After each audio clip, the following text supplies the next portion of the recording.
नमस्कार दोस्तों, इस वीडियो व्याख्यान में आपका स्वागत है। आज हम जीएसएम इंटरफेस और फ्रीक्वेंसी बैंड्स पर चर्चा करेंगे।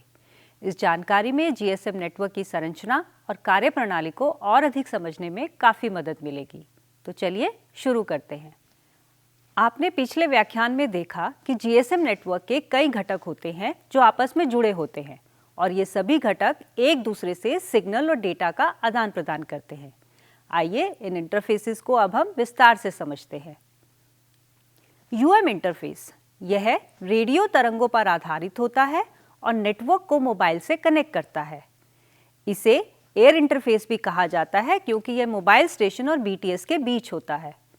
इसमें टीडीएमए फ्रेम के 8 टाइम स्लॉट्स का उपयोग होता है। जब आप किसी को कॉल करते हैं तो यह इंटरफेस सिग्नल की रेडियो तरंगों के माध्यम से बीटीएस तक पहुंचता है। अगला इंटरफेस है एबिस। एबिस इंटरफेस बीटीएस और बीएससी के बीच ट्रांसमिशन के लिए उपयोग किया जाता है। यह वॉइस और कंट्रोल डेटा दोनों को ट्रांसफर करता है। जब कोई बीटीएस से डेटा आता है तो बीएससी इसे व्यवस्थित करता है। इस लिस्ट में तीसरा इंटरफेस है ए इंटरफेस। यह बीएससी और एमएससी के बीच होता है। यह कॉल सेटअप, हैंडओवर और लोकेशन अपडेट को मैनेज करता है। एमएससी कॉल को दूसरे नेटवर्क या यूजर तक रूट करना ए इंटरफेस का काम है। इसमें डेटा रेट 2 Mbps जो पीसीएम चैनल के थ्रू होता है मिलता है। जब आप कॉल करते हैं तो यह इंटरफेस कॉल को सही दिशा में भेजता है। अगला इंटरफेस है बी इंटरफेस। यह इंटरफेस एमएससी और वीएलआर के बीच होता है और इंटरफेस यूजर की लोकेशन और अस्थायी जानकारी को संभालता है। अगर आप यात्रा कर रहे हैं तो वीएलआर आपके वर्तमान स्थान को अपडेट करता है। इसी लिस्ट में अगला है सी इंटरफेस जो एमएससी और एचएलआर के बीच होता है। यह इंटरफेस यूजर की स्थायी जानकारी जैसे कि सब्सक्रिप्शन डिटेल्स को एक्सेस करता है। आपकी सब्सक्रिप्शन डिटेल्स या रजिस्ट्रेशन जानकारी एचएलआर में स्टोर होती है। डी इंटरफेस वीएलआर और एचएलआर के बीच होता है। यह इंटरफेस यूजर की लोकेशन और पंजीकरण डेटा को अपडेट करता है। जब आप एक शहर से दूसरे शहर में जाते हैं तो यह इंटरफेस लोकेशन अपडेट करता है और सिस्टम को समझने में मदद करता है कि आप अब किस बीटीएस के कवरेज एरिया में हैं। ई इंटरफेस एमएससी और अन्य एमएससी के बीच सिग्नल देता है। यह इंटरफेस कॉल को एक एमएससी से दूसरे एमएससी को रूट करता है। अगर आप दिल्ली से मुंबई कॉल करते हैं तो यह इंटरफेस कॉल को दिल्ली से मुंबई के लिए रूट करता है। लिस्ट में अगला नाम है एफ इंटरफेस। एमएससी और ईआईआर के बीच का यह इंटरफेस उपकरण की वैधता को सत्यापित करता है। जैसे कि चोरी किए गए उपकरणों को नेटवर्क से ब्लॉक करना इस इंटरफेस का एक जरूरी कार्य है।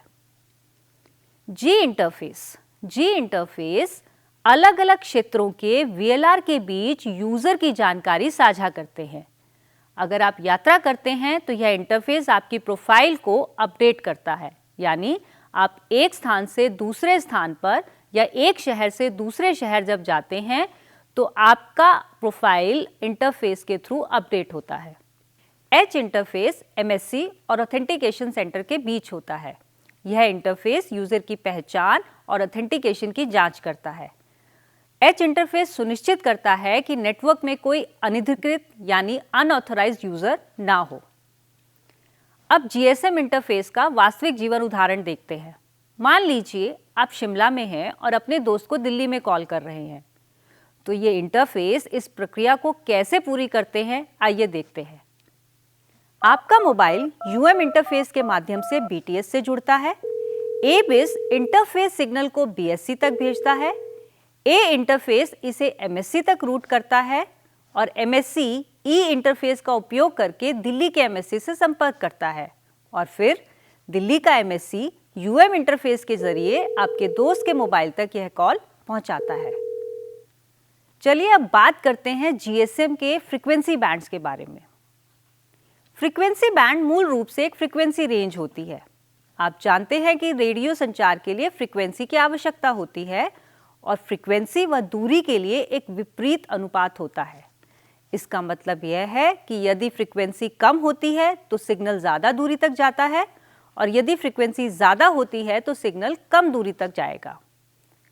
जीएसएम को प्रारंभ में यूरोप में 900 मेगाहर्ट्ज़ बैंड में ही उपयोग किया गया था।